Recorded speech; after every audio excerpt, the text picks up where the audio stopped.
Hold లో ఉండండి. కిరణ్ దగ్గరికి వెళ్దాం. కిరణ్ మలక్పేట పోలింగ్ బూత్ లో ఉన్నారు.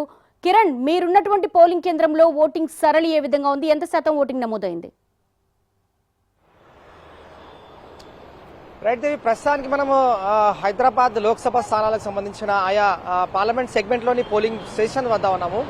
అయితే మలక్పేట్ నియోజకవర్గానికి సంబంధించిన పోలింగ్ స్టేషన్ విషయానికి వస్తే కూడా హైదరాబాద్లో సుమారు 19.27% శాతం నమోదైంది. దీనికి ప్రధాన కారణాలు దీనికి సంబంధించి పరిశీలిస్తే మాత్రం వివిధ రకాలుగా ఉన్నాయి. ఎందుకంటే హైదరాబాద్ పాత బస్సు నుంచి ముందు నుంచి కూడా మందకొడిగా ఓటింగ్ శాతం అనేది నమోదవుతుంది. అయితే ఎంపీ ఎలక్షన్స్ లో భాగంగా ఉదయం 7 గంటలకు ప్రారంభమైంది.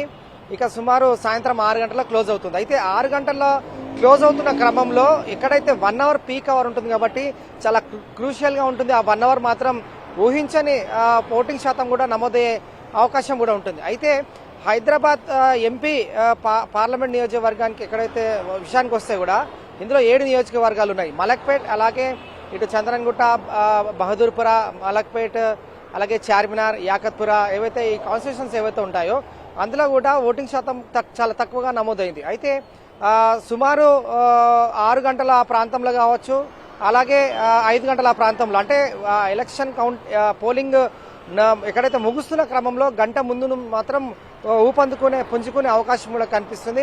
ఓవరాల్ గా చాలా అబ్జర్వేషన్ గా, చాలా క్లీన్ గా అబ్జర్వేషన్ నడుస్తుంది. అంతా కూడా సీసీ కెమెరాలకు సంబంధించిన సర్వైలెన్స్ ద్వారా ఓటింగ్ సరళి కొనసాగుతుంది. అయితే ఈ ఎంపీ లోక్సభ స్థానానికి, హైదరాబాద్ లోక్సభ స్థానానికి కూడా ఓటర్లు ఓటు వేసేందుకు ముందు రావాల్సి ఉంటుంది.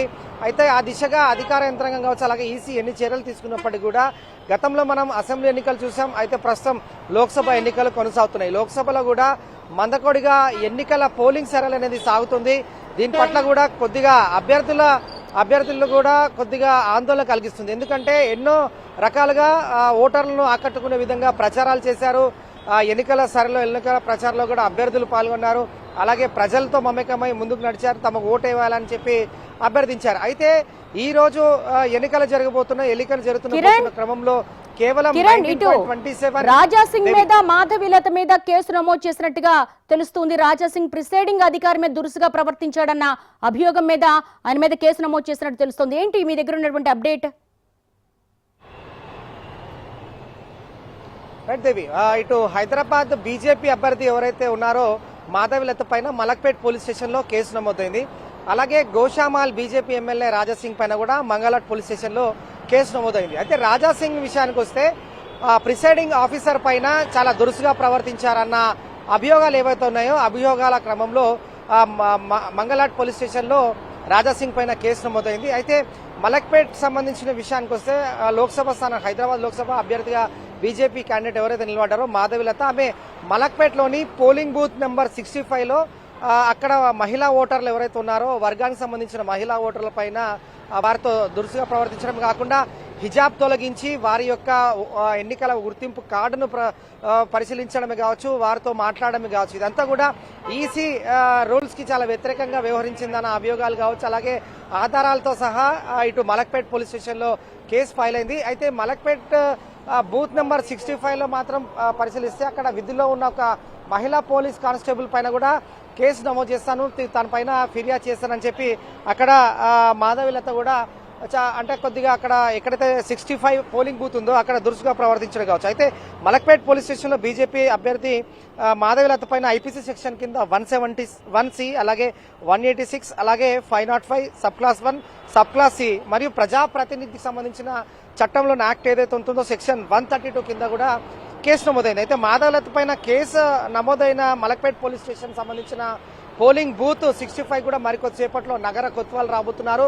కలెక్టర్ కూడా అఫీషియల్ ట్విట్టర్ లో కూడా పేర్కొన్నారు, మాధవిలత ఈసీ రూల్స్ కి వ్యతిరేకంగా వ్యవహరించారు, అలాగే ఓటర్లతో దురుసుగా ప్రవర్తించారు. మహిళా ఓటర్లు ఎవరైతే వస్తున్నారో వారి పట్ల హిజాబ్ తొలగించి వారి యొక్క ఓటర్ సంబంధించిన గుర్తింపు కార్డును పరిశీలించి వెరిఫై చేయడం, అలాగే అక్కడ విధుల్లో ఉన్న పోలీస్ ఉమెన్ కానిస్టేబుల్ తో దురుసుగా ప్రవర్తించడం, ఇదంతా కూడా ఈసీకి సంబంధించి నియమావళికి వ్యతిరేకంగా కాబట్టి దీనికి సంబంధించి కూడా పోలీసులు కేసు నమోదు చేశారు. అయితే 65 పోలింగ్ బూత్ విషయానికి వస్తే కూడా అక్కడ కొద్ది గందరగోళమైన పరిస్థితి నెలకొంది. ఎందుకంటే మహిళలు లోనికి ఎంటర్ అయ్యారు, తమ ఓటర్ గుర్తింపు కార్డుతో స్లిప్ తో పాటుగా లోనికి ఎంటర్ అయ్యారు. మహిళలు సైడ్ లో కూర్చున్నప్పుడు ఏకంగా మాధవిలత లోనికి రావడం, అలాగే లోనికి వస్తూనే వారి యొక్క హిజాబ్ తొలగించమని అడగడం, అలాగే ఓటర్ ఐడి కార్డు తీసుకురావడం, తర్వాత వారితో దురుసుగా ఇదంతా కూడా ఈసీ నియమాలకు వ్యతిరేకం కాబట్టి మలక్పేట్ పోలీస్ స్టేషన్ వివిధ సెక్షన్ల కింద కేసు నమోదైంది. మరికొద్దిసేపట్లో కొత్వాల్ అలాగే కలెక్టర్ కూడా అక్కడికి వచ్చి పరిశీలించనున్నారు. దేవి.